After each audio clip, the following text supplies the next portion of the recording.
Hi there, Ron Shera here for Star Bank. If you're putting your money into mega banks down the street, who knows where that money's being used? It's time to make the switch. Bank locally. Keep your money local with a community bank that actually cares about you, your family, your business, and your goals. Let me give you some advice from personal experience. Check out the bank we use at Minnesota Bound. Try Minnesota's own Star Bank. You can find them online at starbank.net. When you call Star Bank, you actually hear a real living person answering the phone. Star Bank has 10 convenient locations around Minnesota to serve you and all the mobile banking products that you need to manage your money. From Maple Lake to Elbow Lake, Eagle Bend to Eden Prairie. Check out all that Star Bank has to offer at starbank.net.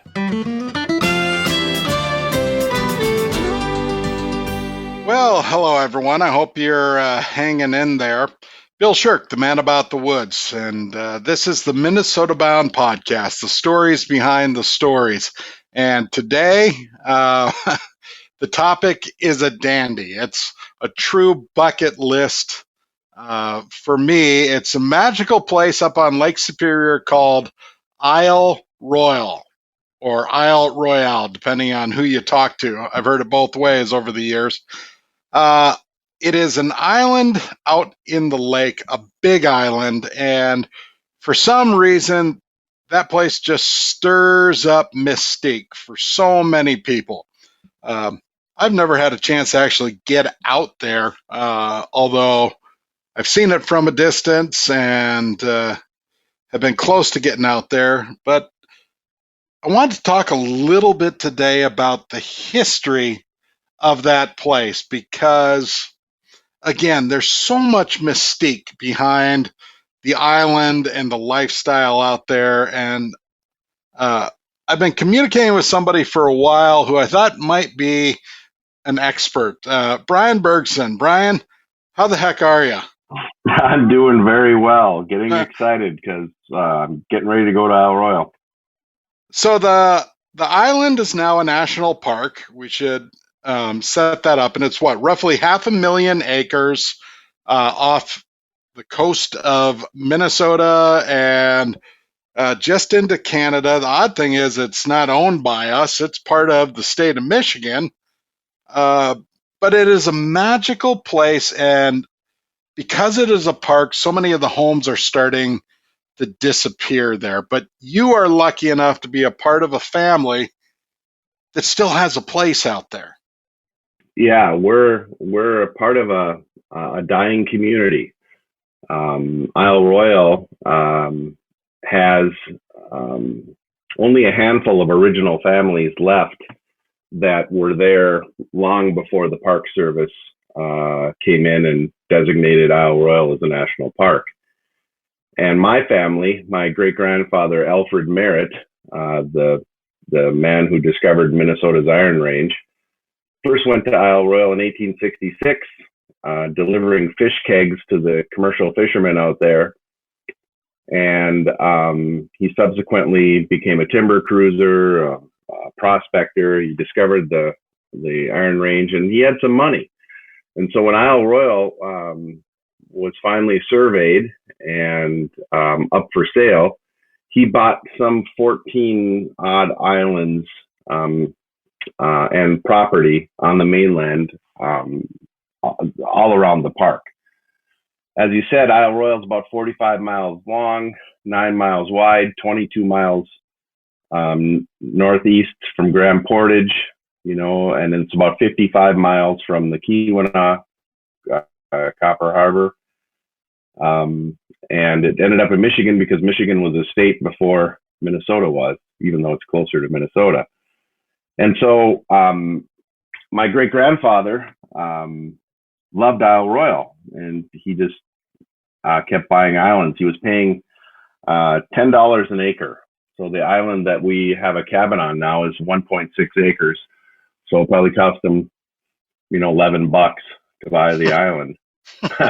Unbelievable. And it is. And when the Park Service came in, you had to have a habitable dwelling on a piece of property to get a life lease. And so we kept two islands, one near the northeast tip and now Merritt Lane, you look at a map, Blake's Point is the northeast tip there. And you come around to the southwest, and the first island you run into is Merritt Island. We had a cabin on that place. We gave it up in the 50s because it was too hard to keep two places up. It's been a big regret for my family ever since because they ended up burning that cabin down. And the only thing left is the old chimney. We go there and have picnics now and celebrate our family's history. And then we have another place further up the harbor, which is really a wonderful island. It's a basalt, it looks a lot like the Boundary Waters for folks that don't know what Isle Royale is like, except it's an island. And, you're a half a mile from, being out in the middle of Lake Superior, where the next stop is Sault Ste. Marie if your boat motor breaks. So it's pretty remote. It's pretty remote. And so we kept that place. And when my mom, who's just turned 83, and my uncle, who's 86, pass, we will lose our access to the cabin. And they generally just let them molder after the families are no longer able to go. And is that what the Park Service is doing? It is slowly grabbing these old family places until the entire island is just parkland and nothing else? Yeah, I mean, it's all technically parkland now because they paid us back in 1939 when the park came in. You could either sell to the park or lose it by eminent domain. And they paid us market value, the height of the Depression. It wasn't very much money. I think, it was like $5 or something they got for the island. And then they were supposed to give you a life lease. Well, the guy that was the land agent for the park wasn't honest with my family. And they said the rules were if you were born at the time the park was established, you could be on the lease. Well, my mom and my uncle were obviously born then. But the agent said that since they weren't adults, they were minor children, they weren't allowed to be on the lease. They wanted to get access to this land and get the people out of there as fast as they could. And that was one way to do it. Every family was told something different. Some of them are in our situation. Some of them are on a lease. And my family had to fight from 1940 to 76 before my mom and uncle were added onto a special use permit, which is basically the same thing as the lease, but when the end result is the same. When they die, that special use permit expires and the park takes over. So there's about, like you said, I can't remember the millions of acres there are. We're less than 0.001%. There's about 5 families left out there. So is it really that low? 5 families? Yeah, I'm going through my head. I can count 1, 2, 3, 4, 5. Excuse me, 6, 7. We just lost one. We just lost one last year. There's 7. So there's really almost nobody left. There were at one point there had to be hundreds of families out there. Yeah, and a lot of them gave it up when the park came in. It's hard to get to. I mean, there's no ferry service this year because of COVID. The only way you can get there is by airplane or take your own boat. And so it's pretty remote. And if you can imagine how remote it was in the 30s, and they had very rudimentary transportation out there. Unless you had your own boat again, it was very difficult. And I can tell you, man, I've gone out to that place and I've been in the middle of Lake Superior, and you feel awfully small when you're 10 miles from shore and you still got another 8 miles to go till you hit land. I mean, you don't feel very big in the middle of that lake when that wind starts blowing. Oh, I can absolutely believe that. And the weather changes. What's it like out on the island? This is not like going to Madeline Island or Mackinac Island where there are roads and houses and everything you need. You're already in a wild place when you're that far north, and then you go out to that island and it's remote.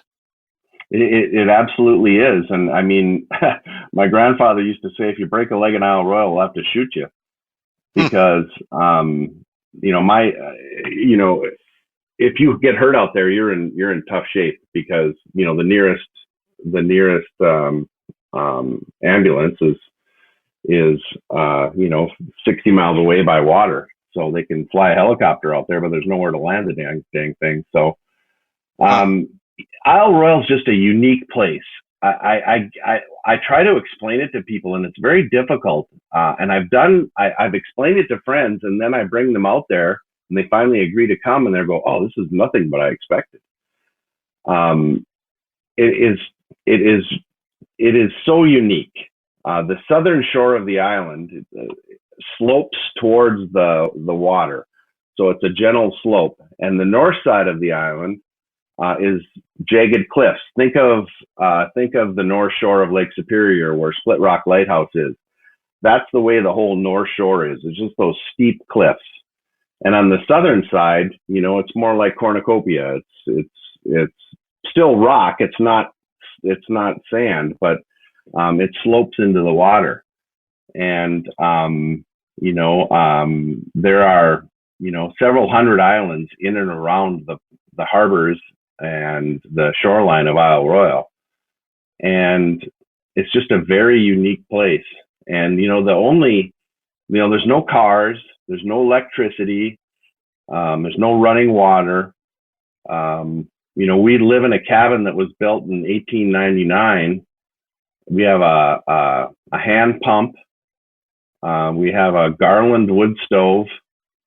Wow. And in the 70s, my grandmother got sick of milk spoiling, and we used to put the milk in we had an extra deep window that, you know, you could put between the screen and the window, you could put stuff to keep cool, but it would invariably rot or go sour, milk and things. So we got a propane refrigerator in about 1970. So that's it. And this time of year, you know, it stays light till, you know, almost midnight, because you're about 400 miles north of the Twin Cities. And, you know, I'm 55. I go to bed before it gets dark out. And it gets light early too. It gets light about 4:30. So, it's just, you know, for your listeners that have been up in Canada at one of the fly-in camps, it's similar. But it's like the Boundary Waters dropped into the middle of Lake Superior. Do you go up there to enjoy the silence, to explore, to fish? I mean, what's a day like up there? For me, I'm a veteran of 23 years in the military, and I got injured in Afghanistan in the spring of 2011. For me, it's a place I go to what did my grandfather say? Ponder the realities of the absolute. I do a lot of introspection up there, a lot of reading. There's also a lot of maintenance. We don't own the facilities or the buildings.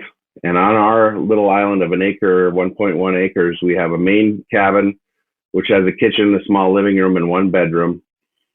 We have a storage shed. We have a wood house, and then we have 2 sleeping cottages and 1 outhouse. All of those places need roofs. All of those places need to be painted. All of those places need to be upkept, and that kind of work is passed down to the generation, and it's on me now. And I, because of my injuries, I'm kind of limited. And we also have a dock that's 40 feet long. That's the old crib style docks. I don't know if you're familiar. Oh yeah, build the box and fill them with rocks. Yeah, that's it. Build a log cabin, sink it, and fill it with rocks. That's not a lot of work. So I've got to go up. The east side of our dock is caved in, and I've got to go build a crib and jack up the dock and slide this crib under. That's my job for the next week when I head out tomorrow. Wow. So, I mean, it's a lot of maintenance. The fishing up there is outstanding because there's no pressure. I mean, there's nobody out there fishing. So, if the lake trout are biting, I mean, they'd bite a doorknob with a hook on it. I mean, they don't care. And so you can catch really monster lake trout. I suppose when you go out fishing, it's not like when I was a kid. When I was a kid, you'd go weeks without catching a fish because of the lamprey. Now that they treat the rivers to stop the lamprey, the trout fishing is excellent. The northern fishing is unbelievable too. I mean, then the great thing about Isle Royale is the water's so clear, you can see the fish come up and bite the hook. It's almost like hunting antelope in South Dakota. You spot them and then you stalk them. It's just a great way to fish, and it's just so much fun. And the lake trout, you go out on a calm morning when the water's just flat calm, and you can cast a lure right over the top of a reef, and you'll see 6-7 fish come after your hook. Just go. Yeah. I mean, it's a place where, like you said, there's no, the only pollution we get up there is airplanes flying overhead. You can hear the traffic going in and out of Thunder Bay, and then the overseas, polar routes that they take to go to Europe. You can hear those airplanes, but that's about it. And it's, the stars are like, out of a storybook because there's no light pollution. I mean, there's not light pollution 50 miles away. No, it's just, yeah, exactly. Yeah.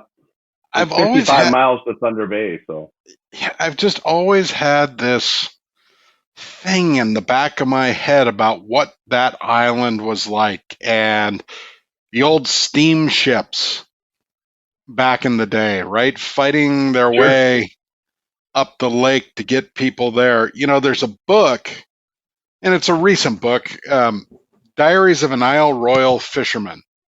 Yeah, that's a great book. There was a guy, Elling Seglem, something like that, who was a guy from Chicago who had come up by rail way back in the day, and he was a commercial fisherman who sort of lived by himself on the island. And to keep himself entertained every day, he would write almost like the front page of a newspaper, a recipe section with what he was eating. The news would be about the weather, and he'd have a fishing report. And if somebody happened to swing by and visit, he'd write notes. And a family member eventually found all this stuff and turned it into a book. But, what I envision as the perfect life, right, of solace, he was living. And it wasn't because it was that guy. It was because of where he was. It was out on that island, right? We hear all the stories. It's an island of moose and wolves interacting. And a few people show up in the middle. You can hike the island, right? Or parts of it. Yeah, you can hike the entire length of the island, except for maybe 3-4 miles that there's not a trail on. But yes. There are some lakes within the island. Yep. Some are accessible by trail. Some you have to just beat it through the woods to get to. Are they fishable? They are. They have really strange fish in them, though. Like the walleyes and the northerns have really big heads and small bodies. I think it's because they don't have enough food. I read that somewhere. I'm not quite sure if that's the case or not, but they're just kind of strange. Yeah, Lake Siskiwet, which is the largest lake on the island, has an island on it called Ryan Island, which is the largest island on the largest island, on the largest island on the largest lake in the world. On a lake, in a lake, on an island. Yeah. They have lake trout in there. It's a different kind of species. They're really black colored, and the meat is really pink, almost like salmon. They're more of a char, like an Arctic char, in that Siskiwet Lake. But that's a beautiful place. You can get to it by boat, or you can get there by hiking. There's a creek that goes in and out of Lake Siskiwet. that is awesome to swim in. You can portage a canoe in. It's easy to do if you can get there by boat, or some people are crazy enough to canoe around Isle Royale. I'd never do that.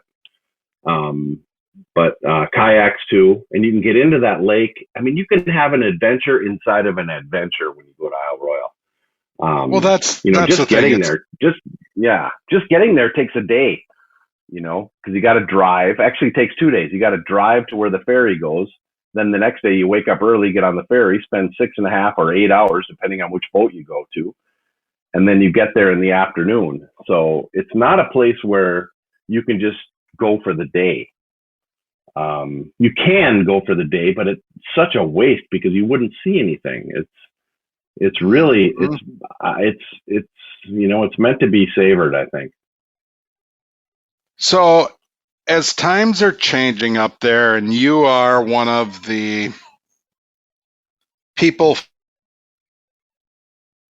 fortunate enough to still call that place home, what are your impressions? Do you want to see it as a park protected? Do you wish your family could hold on to it forever? Well, the answer to your second question is sure, of course. And there'll be people that'll argue with me on this point, but Isle Royale is a great place. But to me, it's a better place because of the people. And when I was a kid, the harbor, Tobin Harbor, that we're in on the northeast tip of the island, was loaded with people, and they were characters, man. You remember the root beer lady from the Boundary Waters? Yeah. Well, we had 17 different root beer ladies up there. Each one of them had a specialty. One was a school teacher from St. Paul. She'd spend the whole summer up there. She was an artist. She did watercolors, and when I was a kid, she'd teach me how to paint. And another lady could make bread, and she taught me how to bake bread. And another lady's husband was a commercial fisherman, and he'd take me out fishing and show me the great spots to go fishing. Another one was a family from Southern Illinois who was a professor, and he wrote books. And another was a Presbyterian minister. He's still alive. He's like 102 years old, Edwards Island in Tobin Harbor. Every one of his kids has a doctorate degree. I mean, they're just an amazing family. The son, Larry, is a professor at the University of Minnesota. He studies glaciers and how climate change has affected the world 10,000 years ago. I mean, these people are just, they're so smart, they make me, feel pretty non-exceptional. And so that's the kind of people I grew up around up there. And a lot of them are no longer with us. They've passed away. And Isle Royale is a special place, but when the people are gone, to me, it's just a place. And I think without us, every year I end up rescuing someone that's either flipped their boat, broken a shear pin, or foolishly went out in the lake with a canoe and got stuck by the wind, and I see them and I drag them back into the lodge. Yeah. We do a lot of that stuff. People come by the dock, I invite them up, I tell them the history. As you can tell, I can talk a lot. And I tell them the history because I've always felt like this is a privilege, and it should be shared with people, and it should be interpreted to people because, if you come in to Rock Harbor where all the boats land, or you come into Wendigo where the boat lands, drops you off, you pick up your pack, you head east or you head west, and you never see us.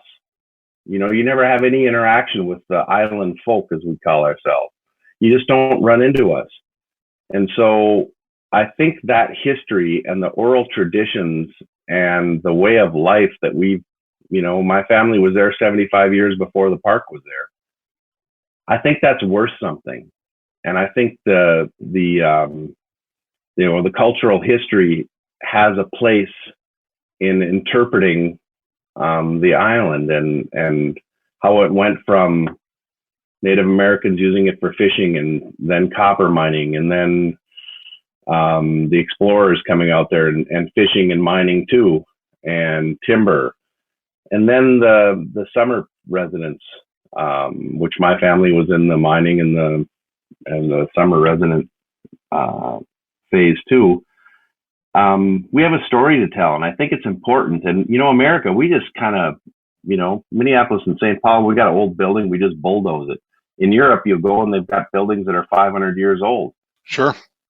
And so I am glad the park is there. If the park wasn't there, what did my grandfather say? He said it would be full of honky tonks and places for rich people with big boats. Mm-hmm. Right now, this place belongs to everybody, and that's the way it should be. But it's becoming a place that a family can't afford to visit. You have to spend $7 a day per person as an entrance fee to visit Isle Royale, plus $200 for a round trip boat ticket a piece. And then if you're going to stay in the hotel, it's another $300-400 a day, and before long, you're talking about no average family can afford to do that. Sure. So I think some changes have to be made to keep it accessible and to keep it open. We formed a group called Isle Royale Family and Friends, where we're trying to get these leases extended. There's a new superintendent that just took over last week. Her name escapes me. I think she is coming from Voyagers. So she will have had some interaction with life lessees, I'm sure. And so we're hopeful. But with time, time is an evil thing, because, no one gets out of here alive. And, Art Matson, one of the commercial fishermen in Tobin, said, boy, the last one left here is sure going to have a lot of stuff. Because when the family dies, we all kind of go over there. It's kind of morbid, but we kind of scavenge what we could use. And so our cabin is full of stuff that was in other cabins, and I don't know how the heck I'd ever get any of that stuff out of there. So there's going to be a lot of stuff at some point. Does anyone stay out there during the winter? It is not allowed. If you have a lease, you are by the terms of the lease allowed to go out there in the winter. But no one that I know has spent the winter out there, just because of that. Also, none of these cabins that are out there are insulated. You would have to cut a boatload of wood. Yeah. And they don't allow us to use chainsaws or any sort of electric tools or any sort of gas powered tools. So cutting wood is a lot of work. So no, I would love to go out there in the wintertime. But I kind of like my warm house in St. Paul too. Just imagine you get a northeast wind up there, man, and there's nothing stopping it from Sault Ste. Marie, and it's going to be cold. Well, it sounds like they've made it difficult for anyone to handle life there, right? What are you going to do? Haul wood from the mainland? That's not realistic. Well, you couldn't do that anyway, because it would be introducing some sort of bugs into the the biosphere, or whatever you want to call it. Mm-hmm. I've got a service dog, that helps me out. His name is Copper. He's a golden retriever, and Copper is 7 years old. I've had him for 4 years. He's like my right arm, and he goes everywhere with me. And we found out this last winter that Copper has cancer. And in order to bring him to Isle Royale, he has to go through an exam. He has to get all these different shots. And I have to submit that paperwork 2 weeks in advance of me going to the island. And then I get an approval back. And then I have to bring that form with me. And if I get stopped, I got to show the form. And now that he has cancer, he can't get all the shots that are required for him to go to the island. And I've got the paperwork. I'm going to submit it, and I'm fully expecting that he's going to be denied access going with me, even though the federal law says that service dogs can go wherever you want to go. Yep. Isle Royale is it's a unique place.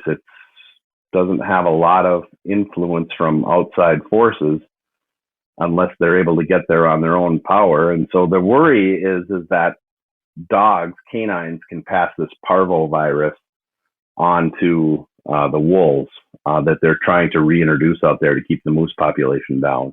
Mm-hmm. And so Copper is, I'm probably more likely to give the wolves the parvo than Copper is, because he gets, he's well taken care of. But rules are rules, and that's just one of the ones we're going to have to follow. Wow.